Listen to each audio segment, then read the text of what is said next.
اهلا بيكم، معاكم مين؟ تعالوا بقى نبص على اول حاجه ونفترض ان انت بتقلب كده على السوشيال ميديا وفي حاجه شدتك وعجبتك وعايز تبعتها لحد. تقدر انك تاخدها لقطه شاشه او سكرين شوت، بعد كده بتضغط عليها ضغط مطوله على الصوره الصغيره اللي تحت دي، وبصبع تاني تقدر انك تخرج تروح لاي ابلكيشن تاني زي الواتساب مثلا وتبعتها للشخص اللي انت عايز تبعتها له. الميزه بقى اللي سالتوني عليها كتير قوي في الفيديو اللي فات وكله قاعد يقول لي ليه الاعدادات بالانجليزي اعملها بالعربي، جبتها لك اهي واللي اسمها باك تاب. والميزه دي هي انك تقدر تفتح اي ابلكيشن بمجرد ما تربط الموبايل من ورا. والميزه دي عشان تفعلها بتروح على الاعدادات، بعد كده تسهيلات الاستخدام، بعدين اللمس، بعدين بتنزل تحت كده شويه وتدوس على الضغط من الخلف. عندك بقى اختيارين، عندك ضغط مرتين وضغط 3 مرات. تقدر انك تحدد كل واحده فيهم لحاجه معينه انت عايز تعملها. انا مثلا هجرب معاكم الضغط 3 مرات على ظهر الموبايل، هيفتح لي اكونت التيك توك بتاعي. بالمناسبه ما تنساش تتابعني بقى على مواقع السوشيال ميديا بتاعتي، هتلاقي اللينكات بتاعتها في الديسكريبشن تحت او في وصف الفيديو. ولو انت هناك اصلا ما تنساش تتابعني على اليوتيوب، هتلاقي لينك القناه على البروفايل عندي او على الصفحه. في يا جماعه حاجات بتنزل هنا ما بتنزلش هنا، وفي حاجات بتنزل هنا ما بتنزلش هنا. نرجع تاني وخلينا نشوف فاكرين الحركه دي ولا لا. انت تعرف انك بثلاث صوابع بس تقدر تعمل مشاركه للصوره بتاعتك، وده عن طريق انك لو فاتح صوره هتقدر تعمل بالثلاث صوابع كده على الموبايل، هيظهر لك كلمه نسخ فوق. وبعد كده لو رحت على الواتساب مثلا وفتحت الكيبورد وعملت نفس الحركه هتقدر تنقل الصوره على طول. والحركه دي برضو تقدر تعملها على نسخ للكلام، وتقدر انك تبعته على طول لو الكلام كتير مثلا. تعالى بقى شويه تريكات وحركات كده للناس اللي بتعمل شات كتير او بتتكلم كتير على الموبايل. لو عايز تحدد كلمه انت كتبتها هتدوس عليها مرتين ورا بعض، ولو عايز تحدد جمله هتقدر تدوس عليها 3 مرات ورا بعض برضو هتتحدد معاك. لو عايز تتحكم في مؤشر الكتابة هتدوس عليه دوسة طويلة على السبيس كده أو المساحة وتقدر تتحكم براحتك. وممكن بقى وانت دايس تدوس في أي مكان في الكيبورد وانت كده كده صباعك ثابت الأولاني، هتقدر انك تحدد اللي انت عايزه. إنما بقى لو عايز تكتب بسرعة وانت بتكتب تقدر تدوس دوسة طويلة على مكان الأرقام كده وهتفضل مثبت صباعك عليه وتدوس على الرقم أو العلامة اللي انت عايزها، وبعد كده تشيل صباعك من عليه هتلاقيه رجع للكيبورد تاني عادي جدا. كلنا عارفين انك لو هزيت الموبايل كده تقدر انك ترجع خطوة لورا من الحاجه اللي انت كتبتها بالرساله دي.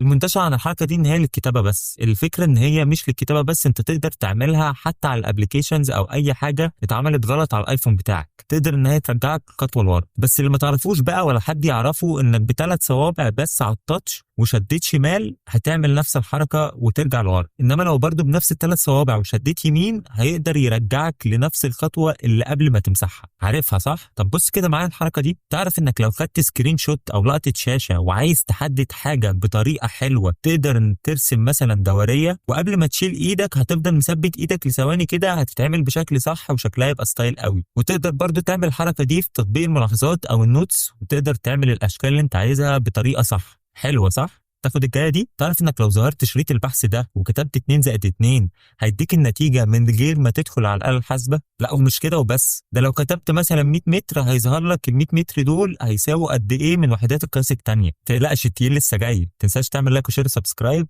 في الجمال بتاعك يا صديقي، وشير الفيديو مع صاحبك ما تبقاش اناني. لو عايز بقى تغير في شكل التطبيقات عندك على الموبايل تقدر انك تاخد كل تطبيق عادي تنقله في حته تانيه عادي، ده الطبيعي. طب ليه؟ ما انت ممكن بعد ما تسحب واحد تقدر انك تدوس على باقي التطبيقات اللي انت عايز تنقلها وتنقلهم كلهم مره واحده. وطبعا زي ما قلنا لو عملت حاجه غلط تقدر انك تهز التليفون كده وترجع الخطوات لورا. طب بقول لك ايه، بص كده معايا الحركه دي. اوبن كاميرا، ودي حركة تقدر انك تكلم التليفون بصوتك. وعشان تفعلها بتخش على السيتنج، بعد كده اكسسبيليتي، وبتنزل تحت الاكسسبيليتي شورت كات وبتدور على فويس كنترول، ودلوقتي نقدر نقول له اوبن تيك توك. بالظبط كده، جامدة مش كده؟ طب انا عايز اعرف الحاجات اللي قدامي دي او الابلكيشنز اسمها ايه. ساعتها تقدر تقول للتليفون شو نيمز وهيعرض لك كل اسماء الحاجات اللي معروضه قدامك، وعشان تخفيها هتقول له هايد نيمز. انا عارف زمانكم مش طايقني عشان قلت لكم في اول فيديو الحاجات دي كلها بالعربي والحاجه دي بالانجليزي، بس والله الميزه دي انا جربتها ما اشتغلتش معايا غير على الانجليزي بس، ما اشتغلتش على العربي. بس هو في حركه كده تقدر تخليك تتحكم في الموبايل بالعربي، لو مهتم عايز تعرفها قول لي في الكومنتات، بس مش عايزك تقلق منه ان الباقي كله جاي بالعربي عادي جدا. عندي ميزه بقى تقدر انك تخليك تصور الصور بسرعه جدا. بتدخل على الاعدادات، بعد كده كاميرا، وبتفعل استخدام زر رفع الصوت للتتابع. وبكده لو عايز تصور صور بسرعه تقدر انك تفتح ابلكيشن الكاميرا وتدوس على زرار تعليق الصوت بس هيصور معاك صور كتير. كلنا بننسى تطبيق مهم عندنا على الموبايل وبيجي مع الايفون، اسمه القياس، وده بيستخدم الكاميرا عشان يقيس الحاجة اللي قدامه زي المتر كده بالظبط.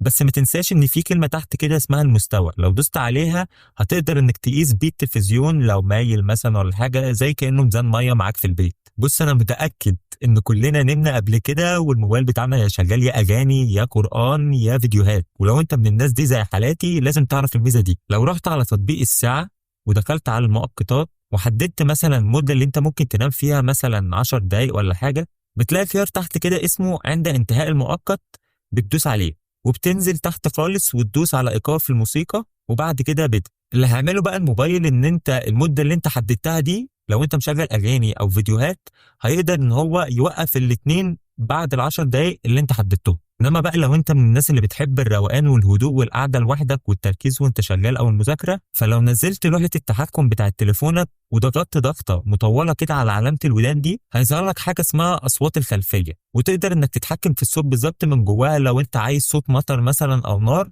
يشتغل جنبك من غير ما تفتح اي ابلكيشن تاني بقى يوتيوب وحاجه زي كده بتسحب نت، دي حاجه من الموبايل نفسها موجوده في الموبايل عادي. وممكن مثلا تعمل ميكس بينها وبين الميزه اللي قبلها، تقدر ان مثلا تشغل نار او صوت المطر وتنام عليه، وتحدد وقت ان هو يقفل في فتره معينه، وكده انت يا باشا معلم. بص بقى الحركه دي تقدر انك تعرف مين بيرن عليك حتى لو تليفونك سايلنت او صامت يعني، وهي انك بتروح لاي اسم عندك على التليفون وبتدوس على كلمه تعديل، وبتنزل عند كلمه نغمه وبتدوس عليها، وبعد كده تدوس على الحس اللمسي. عندك انواع معموله على الموبايل، هي جايه مع الموبايل كده لوحدها، وتقدر كمان انك تحدد الفايبريشن او الهزاز من نفسك كده مانوال، تقدر انك بضغطه كده تقدر انك تعمله، وده عن طريق كلمه انشاء اهتزاز جديد تحت خالص. تطبيق الآلة الحاسبة بقى لما تفتحها وتدوس على العلامة دي وبتفعل الخيار ده، هتقدر تشوف سعر أي عملة مقابل العملة بتاع بلدك بسعر الصرف بتاع اليوم اللي انت فيه. التلات بقى مميزات الجايين دول هم أكتر 3 مميزات منسيين في الآيفون، وعلى الأغلب إن هم الأكتر فايدة وانت لازم تعرفهم. وأول واحدة متعلقة بالسكرين شوت أو لقطة الشاشة، لأني براهن إن في ناس كتير نسيت القصة دي، وهي إنك لو خدت لقطة شاشة من سفاري مثلا أو جوجل كروم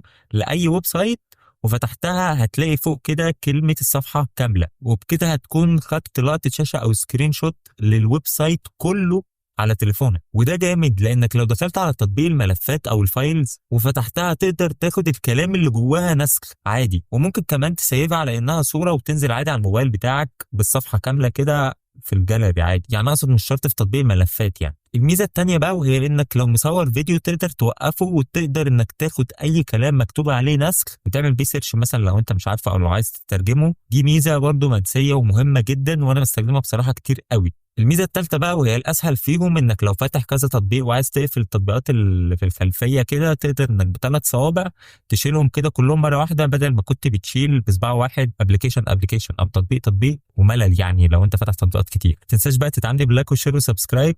الجمال بتاعك يا صديقي.